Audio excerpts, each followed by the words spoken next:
Jeff Petersen, it's really good to have you here. I haven't seen you in a year and a half. Is that right? You were in Salt Lake City in June. Yeah, so in person since June of last year. And then I saw you via Hangouts in, I think around November of last year, or September. I can't Yeah. Yeah, that was a fun meeting in Salt Lake because we just hung out in the hotel room all afternoon, right? And just did Yeah, endless interviews and yeah. down the lobby with, my friend Robert, who did the interview with us, and then smuggled some wine up and had some there. Our connection is a little weak. Let me just shut down some tabs here real quick. Make sure that I'm not the fault of it. Uh, Let's close this out here real quick.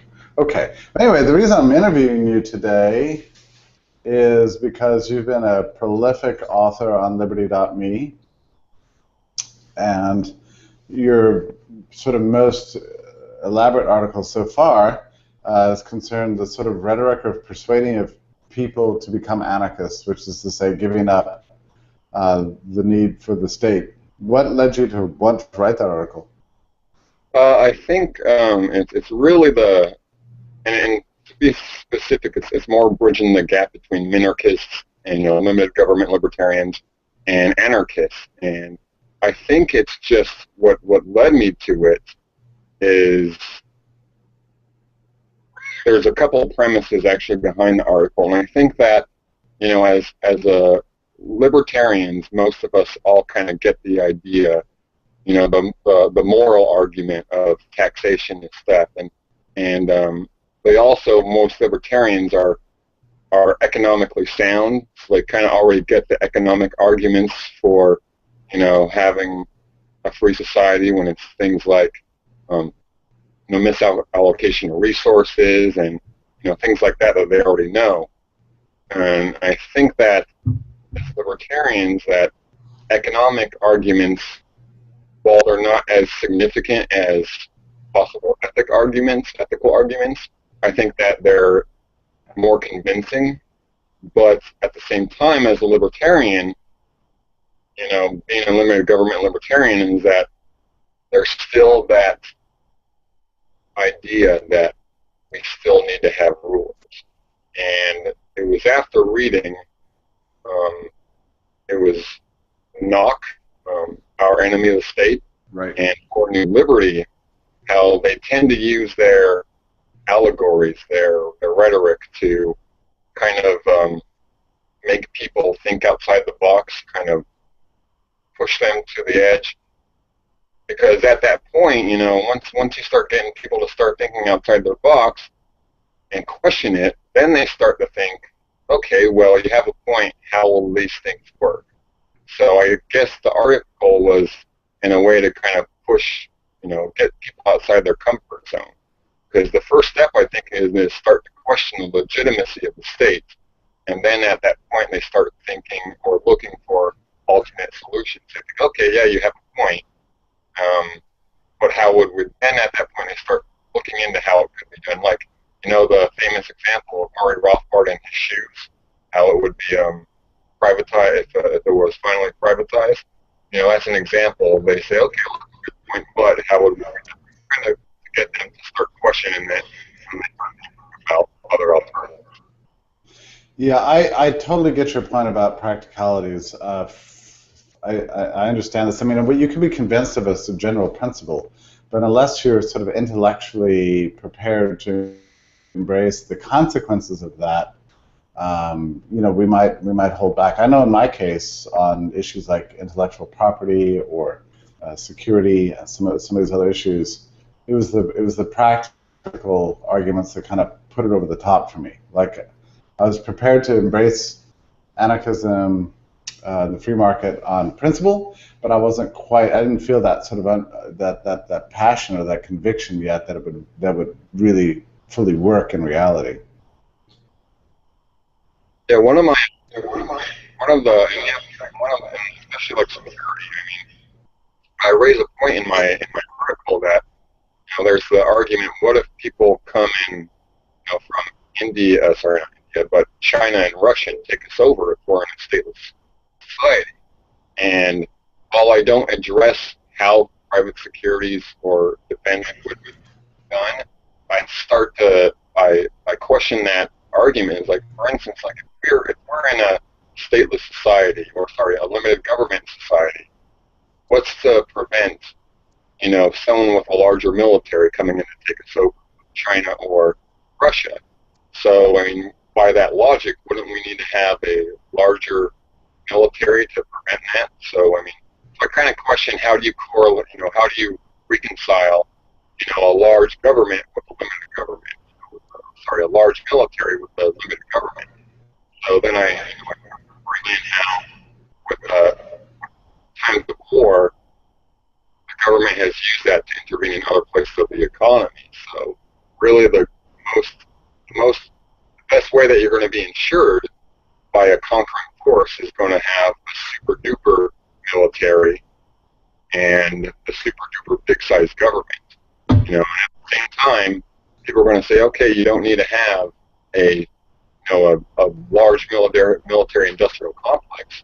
You can also have just a strong national defense, but at that same time, military superiority doesn't ensure that you're going to be victorious, because if that's the case, Vietnam may have worked out differently. We may have taken over in Afghanistan already, but those are certain things that I bring into question. So, it's sometimes certain things that limited government libertarians may not think about. Right. I was thinking this morning back on the debates in the 19th century in France over this very question, when Gustave de Molinari wrote his great essay called Production of Security, and it caused all of his colleagues to reject his argument. Even people like Bastiat said, no, this goes too far. You can't just have a world completely without a state. Ultimately, you have to have it. So this debate goes way back, and I think it's very interesting that 150 years later we're still struggling with these issues. Although probably in light of the 20th century, we have less excuse to believe in a government monopoly of security than we did, in the 19th century. I mean, we've seen the effects, right? It's been a century of calamity. Especially with what you mentioned with Libertarian Girl or Marianne the other day with Ferguson, that they're bringing the legitimacy of the state or monopoly on force much more into question. Yeah, that's right. That's right. Well, it's good you're addressing these practical issues.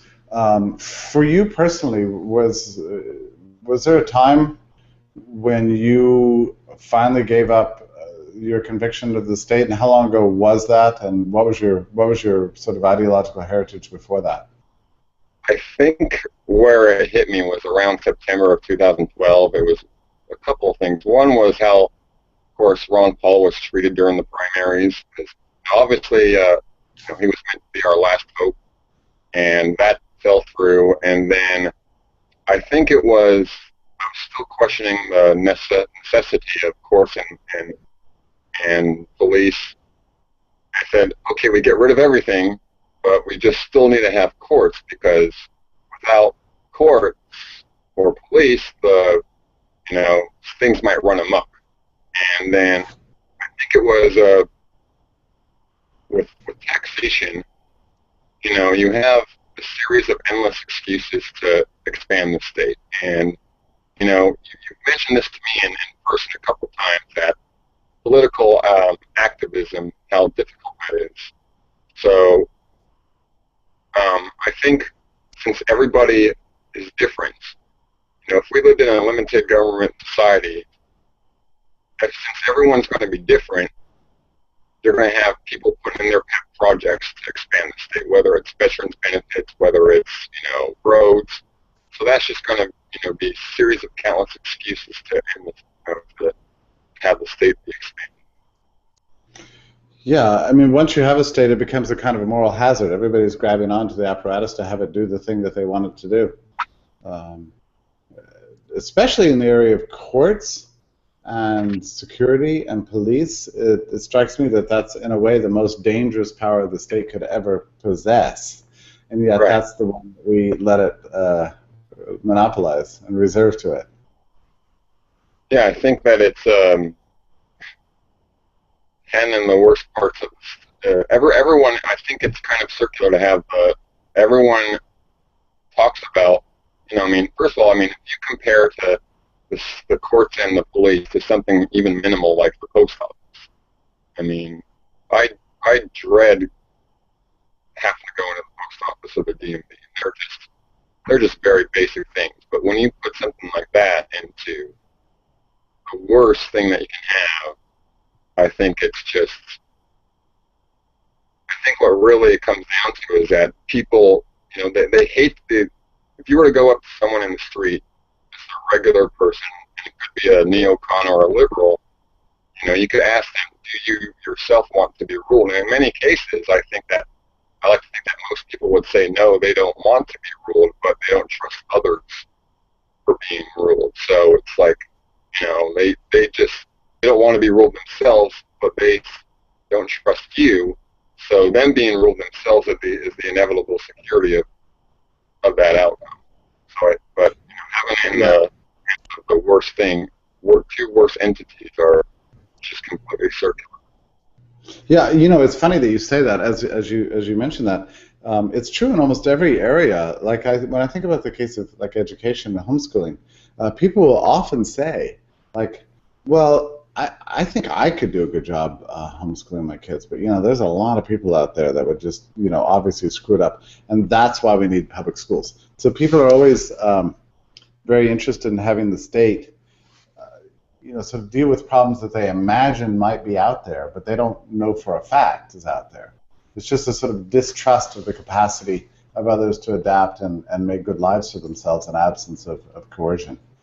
Yeah, I think there's a lot of projecting going on because they're scared that even in certain cases that they might do it without always laws, and that it's like it's like certain people feel that they have some superhuman feat of meditation, superhuman strength that they don't go out and slaughter every single person that they see without saying it. And it kind of reminds me of that. What's her name? The girl with the long blonde hair who let her hair down. Rapunzel, isn't it? Yeah, no, exactly right. Yeah, I agree with you. Yeah, Her mother was telling her, inside here it's not everything that you want, but outside the castle, there's horrible people out there. You don't want to go out there. It's just so it just. I was actually watching that with my. I was actually watching that. I think it's a CGI animated movie with my niece. yeah, It's the same story, and my niece she's able to pick up these same things that we're talking about. It's very common sense to them. But it's funny how you get older, you kind of let go of the whole don't steal other people's stuff to something like that. So, I mean, I was thinking to myself that if a 10-year-old girl can pick up the concepts, I just don't know why we all of a sudden forgot it. Jeff, I totally agree with you. The movie in question is called Tangled, and Yes, it's a great, and it's based on the old German folk story of Rapunzel, which in the original is a lot more, how do I say it, lascivious actually, but the movie is a great metaphor for how the state treats us. Exactly, we're stuck into this tiny room, and we're unhappy about it, and we wonder when's our life going to begin, and that sort of thing. But our master's always telling us, oh look. You don't want to even think like that. It's terrible out there. You just want nothing to do with it. Terrible things will happen to you. Yeah, it's a beautiful story. I'm glad you seized on that. I totally agree with you. yeah, and also another thing that I do, a year ago, and you knew me a year ago, I was a little bit more abrasive towards the limited government libertarians, but I think that what I've come to appreciate, and this has a lot to do with the COVID, the infamous quote that you got bashed for about Rand Paul, about saving your bandwidth, that I think that instead of actually engaging with limited government libertarians is that instead of just straight out calling them statists, I think a really great way is actually, instead of attacking them, is obviously, is asking them questions about, what do you have against anarchy or anarchism? And usually, for example, one of the biggest arguments that they'll raise is that people are bad. And so, if you come at them with, harsh criticism, they're going to be a lot more less likely to listen to you. So I think using arguments such as what Rothbard uses, Bastiat uses, or Knock uses, that can actually, or even in this case, Lysander Spooner with his highwayman robbery, are certain ways to kind of push the envelope with limited government libertarians. Because, for instance, with the people are bad, there's the counter argument to that, which is, if people are so bad, why do you want to put monopoly power in the hands of bad people? But a response to that is we just need to have the right people in charge. Now, you and I both have our grievances with that issue. But one great thing to kind of get people to think about is, let's say if we lived in a limited government society that every single person was the same. They didn't spend money on our politicians didn't spend money on bills that we didn't want. They didn't spend taxes. They didn't raise propose new legislation that we didn't want. Let's say if they matched our ideals 100%, then what's the difference between that and eliminating the middleman and governing ourselves? And so that's one of my main arguments in the article that I proposed. Yeah. And, at that point, that starts to kind of get them to think a little bit. Yeah. So it's at that point where I start thinking, okay, well, you have a point. Let's start looking. What do you propose? And that's at that point where you're able to kind of, at least, even if they're not going to be convinced, because I'm going to assume that a lot of them are, but at least if they're not convinced, they're going to be able to start thinking a little bit differently. It's just all about planning what to do with it. Planting that in each individual. I know in my case, once I embraced the possibility of a fully free society or the pure anarchist way of thinking, I could never go back again. It's like I held on for a very long time to the slight weird hope that we could have something like the most extreme limited state, based on a fear basically of chaos or something like that. When I realized that wasn't true, I remembered the distinct moment where I just intellectually let go, and that was a long time ago, and ever since then it's just been a real adventure. It's like once you let go in your mind of this fantasy of a public service-minded state that's going to do great things for the world that the market can't do, and start to look at reality and realize that the state is completely unnecessary and only causes harm to society and causes massive human suffering, and can't do anything else. It's actually a liberating experience, intellectually liberating, that you can never go back on. I think it's in a way kind of being born again, because you're kind of used to this institution, but once you kind of embrace it as a state, it's kind of similar to actually being a 6-year-old just able to take everything and start building your own blocks and figuring out what it would look like to you instead of what you're used to it looking like. So that's what it's kind of like. Yeah, it's a beautiful moment. I'm not aware of too many cases of a person who's embraced anarchism who's gone back on it, actually.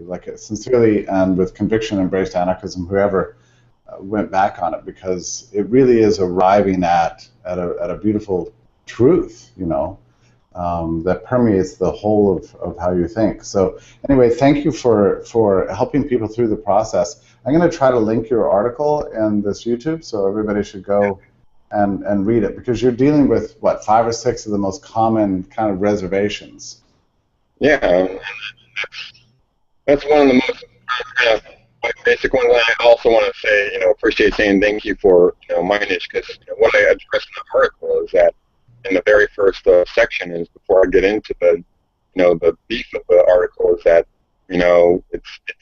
I think that everyone has their own niche in the libertarian movement, or if you want to call it the libertarian movement. Like Julie Borowski, she has her crowd. MK Lords, crowd, like the Bitcoin crowd. So everyone has theirs. So this is kind of my own little niche is like, addressing this particular crowd. This is something that I've grown comfortable with. And of course, I'll address the status Keynesian anytime I can, but this is something that I've grown a little bit accustomed to. So thanks for kind of like, Yeah.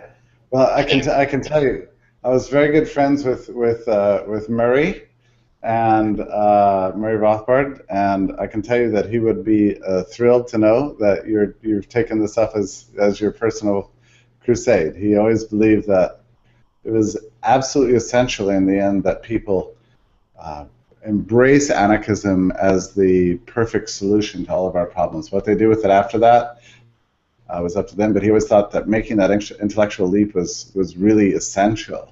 So I think he would just be thrilled with the work you're doing. So thank you very much, Jeff. I appreciate your hanging out with me today. of course, like, always a pleasure. Okay, and I'll see you at liberty.me. All right, you too. Thank you, friend. Bye-bye. Bye.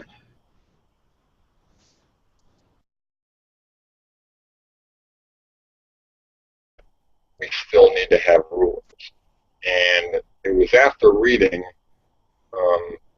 it was Knock, Our Enemy of the State, Right. and For New Liberty, how they tend to use their allegories, their rhetoric to kind of make people think outside the box, kind of push them to the edge.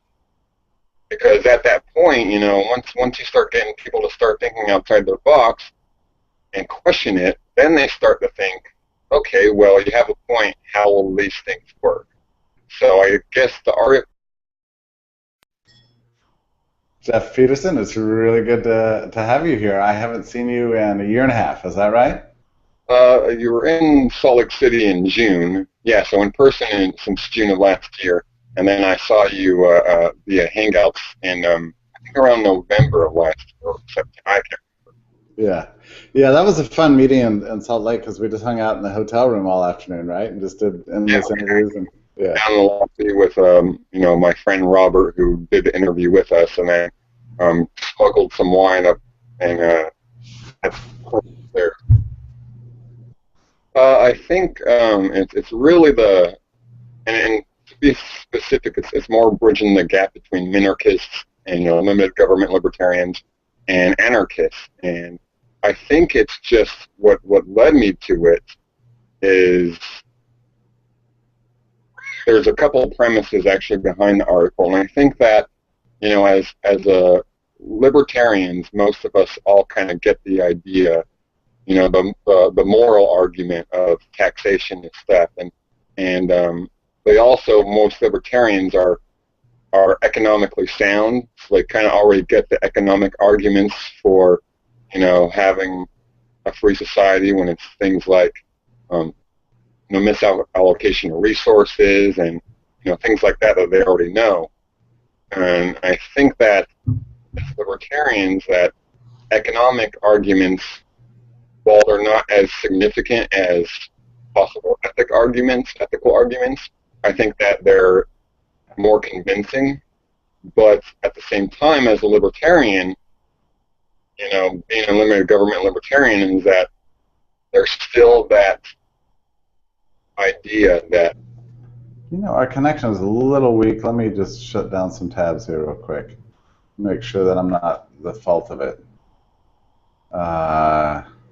Let's close this out here real quick.